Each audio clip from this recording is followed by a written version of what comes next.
Hello, everyone, wherever you are. This is Sigmun Bloom coming to you with this week's Audible. Cecil Lammy is on assignment, so we're flying solo. And now the rookie excitement has worn off, it's time to look at our dynasty rosters and find some players who are sleepers that aren't rookies. Well, everyone's excited about rookies and using their rookie picks. We can find some players maybe on the waiver wire or available to get as throw-ins in some trades that have brighter outlooks than the fantasy football community is giving them credit for right now. Let's start at running back. Shawn Tucker. Now, this is a player who is a third string running back for the Tampa Bay Buccaneers, but we've seen him already have 192 total yards down here in New Orleans on only 17 touches. 192 yards on 17 touches against an NFL defense. That is something that we need to pay attention to. The team has said they want to get him more work, but also they like the running backs that they have. So we may not see Shawn Tucker get a big opportunity this year without an injury to Rachaad White or Bucky Irving. That being said, he's a player still very much ascendant, undrafted, but more because of a heart condition, some medical worries, than anything on the field coming out of Syracuse. And he's a player that was rated as more of a third, fourth round talent without the medical worries. This is a player that easily, with Rachaad White coming closer to the end of his rookie contract, could move into a more primary role for this offense, a great offense, a fantasy-friendly, fantasy-rich offense. And of course, there's always the possibility of a second contract for Shawn Tucker. Another running back we need to be looking at, Roshan Johnson. Now, we have to pay attention when the GM, Ryan Poles, says that Roshan Johnson was misused last year. We're focusing on DeAndre Swift, and we should assume that he's going to lead the backfield in touches just because of his pay. However, with Ben Johnson, a new offensive staff coming in, of course, they know DeAndre Swift. There was a lot of speculation that the team would aggressively upgrade the backfield, maybe even taking Aston Genty, who was not there at the number 10 pick. Now, they did take Kyle Monangai out of Rutgers, Matt Waldman favorite in the 7th round. We have to watch him in training camp. We have to watch Kyle Monangai in training camp because really this backfield is wide open. They made some upgrades on the interior offensive line. It should improve the running game right away. So it's wide open. We should not overlook Roshan Johnson, especially with his ability to gather up touchdowns at the goal line in a David Montgomery type role, close out games, run hard between the tackles. And why not Roshan Johnson? Why couldn't he be the one that steals Ben Johnson's heart and steals his backfield, as the Bears had opportunities in this deep running back class to take another running back? Maybe they would have tried to trade up for Travion Henderson. Maybe it was somebody else in the early second. They end up with Luther Burden. 3rd round, 4th round, 5th round, 6th round. There were a lot of running backs they could have taken. They didn't.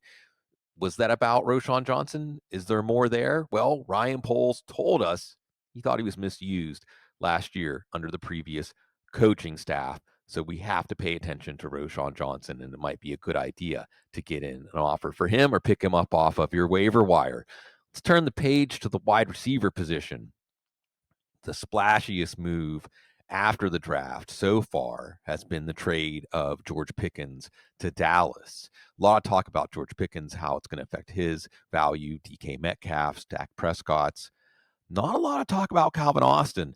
We look at Calvin Austin's competition to be the number 2 receiver, at least in terms of targets for the Steelers, and it was Robert Woods.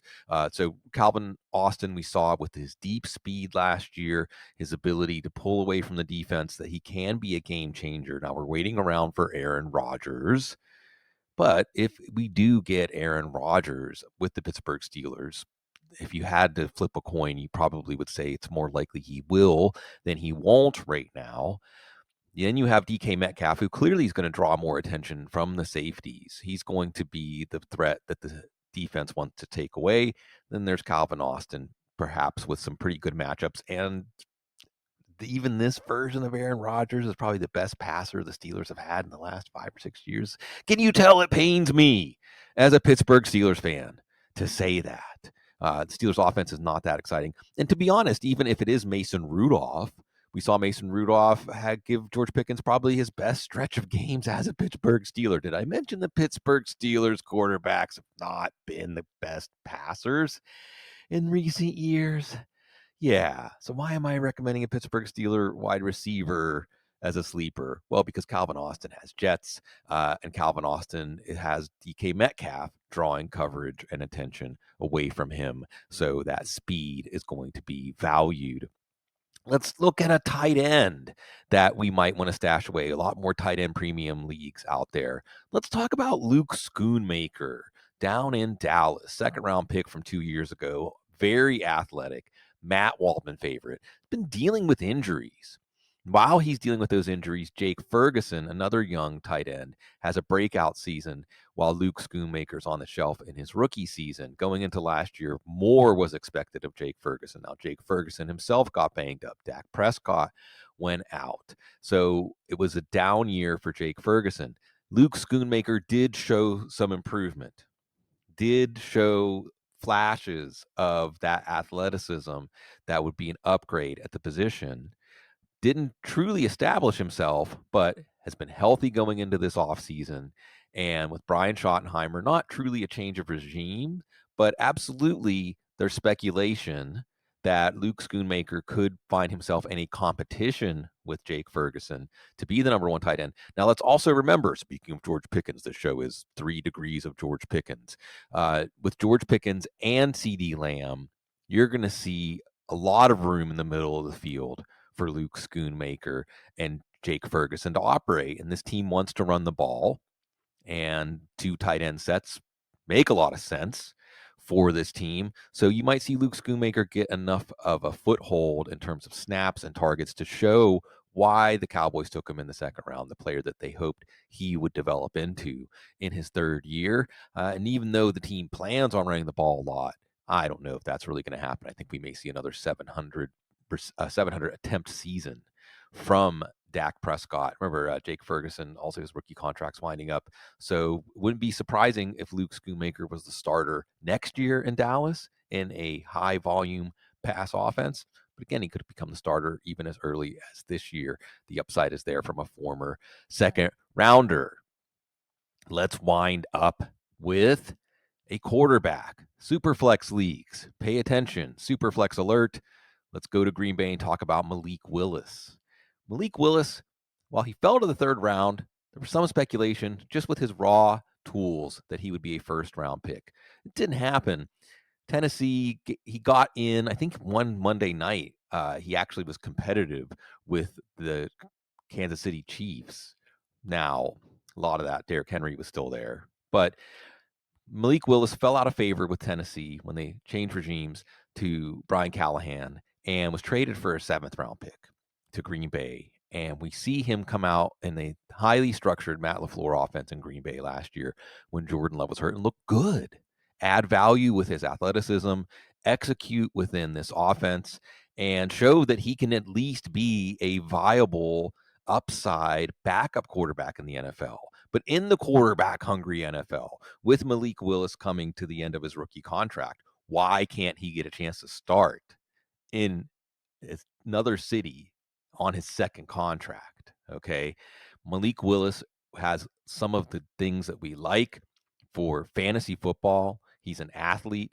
He can make things happen as a runner, and we're seeing him progress. So perhaps with Malik Willis, we have a lesson here, especially when we're talking about small school quarterbacks.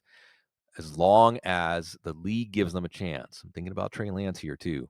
As long as the league gives them a chance, why should we expect them in the first or second year to adjust to the NFL speed of play, to the complexity of the NFL game when they're coming from a small school level of competition? Malik Willis could be a huge, huge hit in your Superflex league. So those were your 5 post rookie hype sleepers. But hey, you still want to go to Football Guys and get your rookie guide. Rookie drafts are going to be happening through the summer. And it's always good to learn about the rookies, get the opening chapter to the stories so it becomes more meaningful and rich as you watch the games and see what these players can do for your fantasy football teams. So come over to footballguys.com, get that rookie guide, subscribe. And the last thing I want to say today while we're hanging out, I just want to say goodbye to Jim Irsay as he passed this week. And while I wouldn't necessarily agree with everything that Jim Irsay has done or said or how he composed himself. He was a true original, maybe the heir to Al Davis in the NFL. Somebody, and I can identify with this, that just couldn't help being who he is and the way he is. And he was truly the kind of owner, at least in terms of being at heart a fan of the team, being invested in the community, having the team as his sole focus, and really putting his heart into the job. Jim Irsay did that for the Indianapolis Colts. And I think that the way he's perceived in the city, the way he's perceived by former players, there was a really excellent article. Zach Kiefer, who covers the Colts for The Athletic, wrote about things like how his private plane was always available for any employee of the Colts when they had to go home because a loved one had died. Things like that maybe we don't see. Giving away $100 bills at training camp, a lot of ticket giveaways. I remember in the early days of Twitter, he was always giving things away on social media, flying fans out to the Super Bowl. So Jim Irsay, the rock and roll owner, lots of great stories, always a stream of consciousness in his availability, lots of availability to the media. He was a man of the people, and the NFL won't be the same without him. Our lives aren't the same without all of you. I'm here right now because of the opportunity that you give me and all of the other people at Football Guys to serve you. It is a privilege. It is a pleasure to share in our joy of life together, loving football, and loving each other's company. We love your company because you're so very classy.